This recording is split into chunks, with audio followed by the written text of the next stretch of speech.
भक्तिगण भगवान श्री हरि के विभिन्न अवतारों एवं लीलाओं का वर्णन श्रीमद् भागवत महापुराण का पाठ किया जा रहा है, जिसके रसतत्व का ध्यान से श्रवण करें।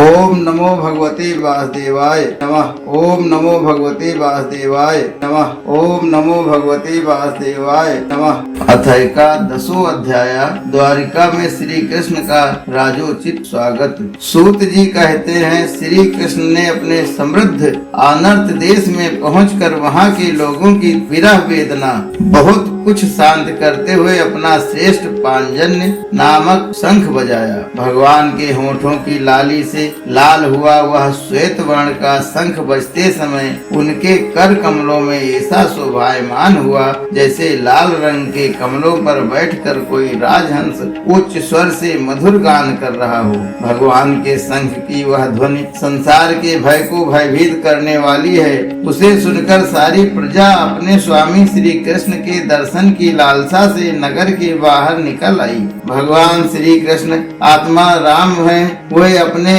आत्म लाभ से ही सदा सर्वदा पूर्ण काम है। फिर भी जैसे लोग बड़े आदर से भगवान सूर्य को भी दीपदान करते हैं, वैसे ही अनेक प्रकार की भेंटों से प्रजा ने श्री कृष्ण का स्वागत किया। सबके मुख कमल प्रेम से खिल उठे। वे हर्ष गदगद वाणी से सबके सुहृद और संरक्षक भगवान श्री कृष्ण की ठीक वैसे ही स्तुति करने लगे जैसे बालक अपने पिता से अपनी तोतली बोली में बातें करते हैं। स्वामिन, हम आपके उन चरण कमलों को सदा सर्वदा प्रणाम करते हैं जिनकी वंदना ब्रह्मा, शंकर और इंद्र तक करते हैं, जो इस संसार में परम कल्याण चाहने वालों के लिए सर्वोत्तम आश्रय है, जिनकी शरण ले लेने पर परम समर्थ काल भी एक बाल तक बांका नहीं कर सकता। विश्व भावन आप ही हमारे माता, सुहृद, स्वामी और पिता हैं। आप ही हमारे सद्गुरु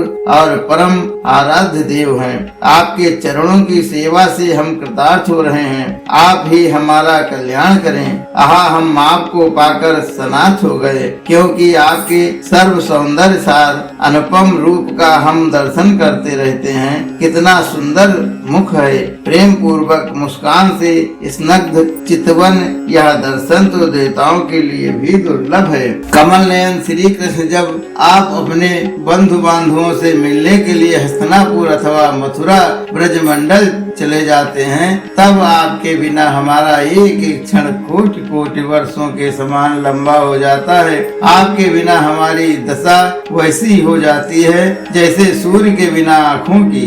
भक्त वत्सल भगवान श्री कृष्ण प्रजा के मुख से ऐसे वचन सुनते हुए और अपनी कृपामयी दृष्टि से उन पर अनुग्रह की वृष्टि करते हुए द्वारिका में प्रविष्ट हुए। जैसे नाग अपनी नगरी भोगवती पातालपुरी की रक्षा करते हैं, वैसे ही भगवान की वह द्वारिकापुरी भी मधु, भोज, दसाई, दसाह और कुकुर, अंधक और वृष्टिवंशी यादवों से, जिनके पराक्रम की तुलना और किसी से भी नहीं की जा सकती, सुरक्षित थी। वह पूरी समस्त ऋतुओं के संपूर्ण वैभव से संपन्न एवं पवित्र वृक्षों एवं लताओं के कुंजों से युक्त थी। स्थान स्थान पर फलों से पूर्ण उद्यान, पुष्प वाटिकाएं एवं क्रीड़ावन थे। बीच बीच में कमल युक्त सरोवर नगर की शोभा बढ़ा रहे थे। नगर के फाटकों, महल के दरवाजों और सड़कों पर भगवान के स्वागतार्थ बंदन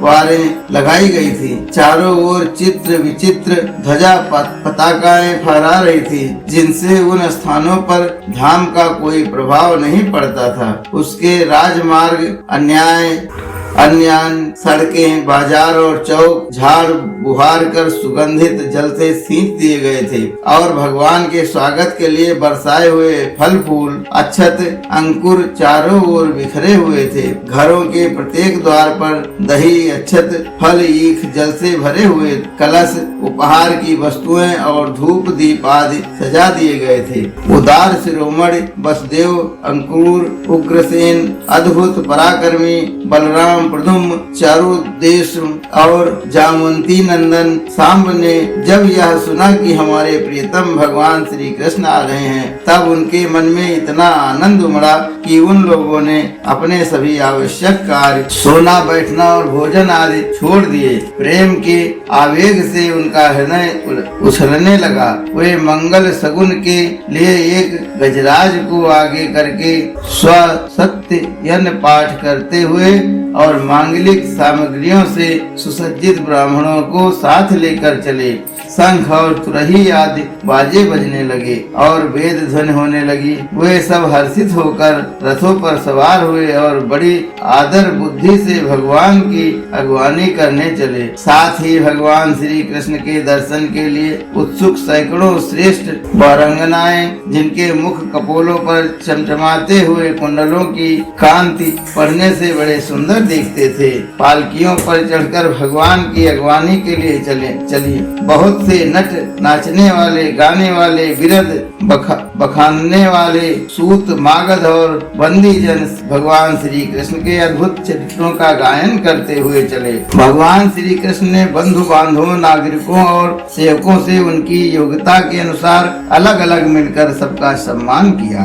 किसी को सिर झुकाकर प्रणाम किया, किसी को वाणी से अभिवादन किया, किसी को हृदय से लगाया, किसी से हाथ मिलाया, किसी की ओर देखकर मुस्कुरा भर दिया और किसी को केवल प्रेम भरी दृष्टि से देख लिया। जिसकी जो इच्छा थी उसे वही वरदान दिया। इस प्रकार चंडाल पर्यंत सबको संतुष्ट करके गुरजन, सपत्नीक, ब्राह्मण और वृद्धों का तथा दूसरे लोगों का भी आशीर्वाद ग्रहण करते हुए बंदी जनों से विरुद्धावली सुनते हुए सबके साथ भगवान श्री कृष्ण ने नगर में प्रवेश किया। सौनक जी जिस समय भगवान राजमार्ग से जा रहे थे, उस समय द्वारिका की कुल कामनियां भगवान के दर्शनों को ही परमानंद मानकर अपनी अपनी अटारियों पर चढ़ गईं। भगवान का वक्ष स्थल मूर्तिमान सौंदर्य लक्ष्मी का निवास स्थान है। उनका मुखारबिंद नेत्रों के द्वारा पान करने के लिए सौंदर्य सुधा से भरा हुआ पात्र है। उनकी भुजाएं लोकपालों को भी शक्ति देने वाली है। जिनके चरण कमल भक्त परमहंसों के आश्रय हैं, उनके अंग अंग शोभा के धाम हैं। भगवान की इस छवि को द्वारिका वासी नित्य निरंतर निहारते रहते हैं, फिर भी उनकी आंखें एक क्षण के लिए भी तृप्त नहीं होती। द्वारिका की राजपथ पर भगवान श्री कृष्ण के ऊपर श्वेत वर्ण का छत्र तना हुआ था। श्वेत चमर डुलाए जा रहे थे। चारों ओर से पुष्पों की वर्षा हो रही थी। वे पीताम्बर और वरमाला धारण किए हुए थे। इस समय वे ऐसे शोभायमान हुए मानो श्याम मेघ एक ही साथ सूर्य, चंद्रमा, इंद्रधनुष और बिजली से शोभायमान हो। भगवान सबसे पहले अपने माता पिता के महल में गए। वहाँ उन्होंने बड़े आनंद से देवकी आदि सातों माताओं को चरणों पर सिर रखकर प्रणाम किया और माताओं ने उन्हें अपने हृदय से लगाकर गोद में बैठा लिया। स्नेह के कारण उनके स्तनों से दूध की धारा बहने लगी। उनका हृदय हर्ष से विभोर हो गया और वे आनंद के आंसुओं से उनका अभिषेक करने लगी। माताओं से आज्ञा लेकर वे अपने समस्त भोग सामग्रियों से संपन्न सर्वश्रेष्ठ भवन में गए। उसमें 16,000 पत्नियों के अलग अलग महल थे। अपने प्राणनाथ भगवान श्री कृष्ण को बहुत दिन बाहर रहने के बाद घर आया देखकर रानियों के हृदय में बड़ा आनंद हुआ। उन्हें अपने निकट देखकर वे एकाएक ध्यान छोड़कर उठ खड़ी हुई। उन्होंने केवल आसन को ही नहीं बल्कि उन नियमों को भी त्याग दिया जिन्हें उन्होंने पति के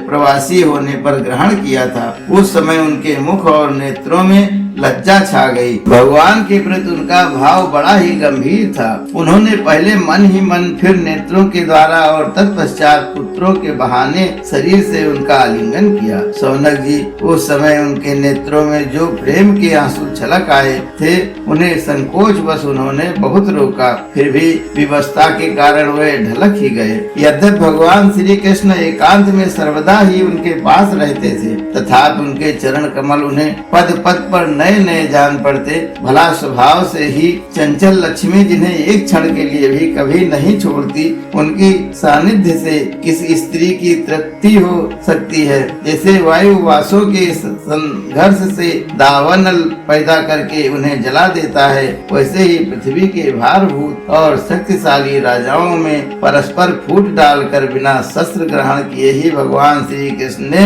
उन्हें कई अक्षौहिणी सेना सहित एक दूसरे से मरवा डाला और उसके बाद आप भी उपराम हो गए। साक्षात परमेश्वर ही अपनी लीला से इस मनुष्य लोक में अवतीर्ण हुए थे और सहस्त्रों रमणी रत्नों में रहकर उन्होंने साधारण मनुष्य की तरह क्रीड़ा की, जिनकी निर्मल और मधुर हंसी उनके हृदय के उन्मुक्त भावों को सूचित करने वाली थी, जिनकी लचीली चितवन की चोट से बेसुध होकर विश्व विजयी कामदेव ने भी अपने धनुष का परित्याग कर दिया था। वे कमनीय कामनिया अपने काम विलासों से जिनके मन में तनिक भी क्षोभ नहीं पैदा कर सकी, उन असंग भगवान श्री कृष्ण को संसार के लोग अपने ही समान कर्म करते देखकर आसक्त मनुष्य समझते हैं। यह उनकी मूर्खता है। यही तो भगवान की भगवत्ता है कि वे प्रकृति में स्थित होकर भी उसके गुणों से कभी लिप्त नहीं होते। जैसे भगवान की शरणागति बुद्धि अपने में रहने वाले प्राकृतिक गुणों से लिप्त नहीं होती, वे मूढ़ स्त्रियां भी श्री कृष्ण को अपने एकांत से भी स्त्री परायण भक्त ही समझ बैठी थी, क्योंकि वे अपने स्वामी के ऐश्वर्य को नहीं जानती थी। ठीक वैसे ही जैसे अहंकार की वृत्तियां ईश्वर को अपने धर्म से युक्त मानती हैं। बोलो श्री हरि भगवान की जय, मैया लक्ष्मी माता की जय। श्री कृष्ण गोविंद हरे मुरारी, हे नाथ नारायण वासुदेवा। श्री कृष्ण गोविंद हरे मुरारी, हे नाथ नारायण वासुदेवा। बोलो श्री हरि भगवान की जय। आरती अति पावन पुराण की, धर्म भक्ति विज्ञान खान की। आरती अति पावन पुराण की, धर्म भक्ति विज्ञान खान की।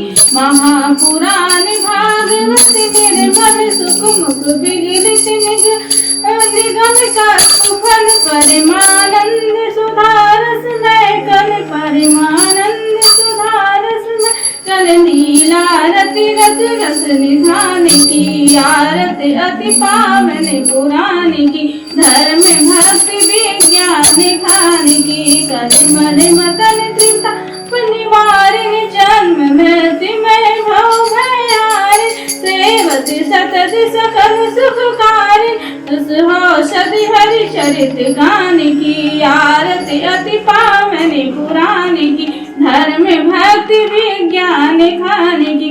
विषय विलास विमोह विनाशिन, विमल विरागी विवेक विकासिन। भगवत तत्व रहस्य प्रकाश, परम ज्योति परमात्म ज्ञान की। आरती अति पावन पुराण की, धर्म भक्ति विज्ञान खान की। परमहंस मुनि मन उल्लासिनी, हर्ष हृदय रस रास विलासिनी। भक्ति मुक्ति रति प्रेम सुदासिनी, कथा किंजन प्रिय सुजान की। आरती अति पावन पुराण